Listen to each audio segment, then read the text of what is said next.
Welcome to True Crime AI, where technology meets terror and reality is often stranger than fiction.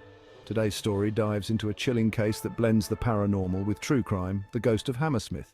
In the early 19th century, London was a city gripped by fear and superstition. The neighborhood of Hammersmith was no exception. It was here in 1803 that reports of a ghostly figure began to surface.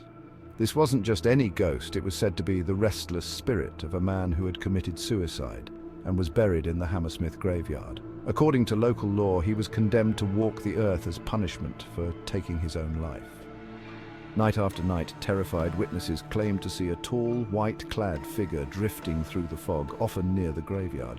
Some said it had glowing eyes, others reported it attacked them. The sightings created such panic that a group of local men decided to take matters into their own hands. On a cold January night, one of these men, a watchman named Francis Smith, was patrolling the dark streets with a loaded gun, determined to stop the ghostly terror.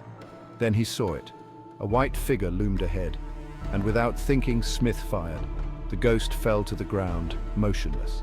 But what Francis Smith shot that night wasn't a ghost.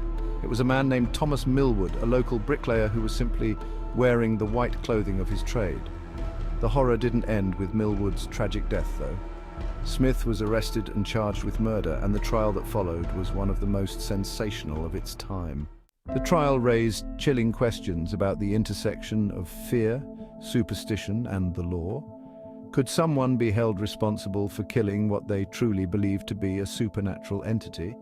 The court ultimately found Smith guilty of manslaughter, though the sentence was later reduced, leaving a haunting legacy behind.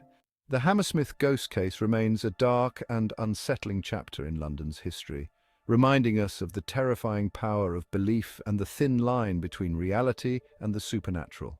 Thank you for joining us on this journey into the eerie and the unknown. If you enjoyed this story, don't forget to like, subscribe, and hit the notification bell for more spine-tingling tales from True Crime AI. Until next time, stay curious and stay safe.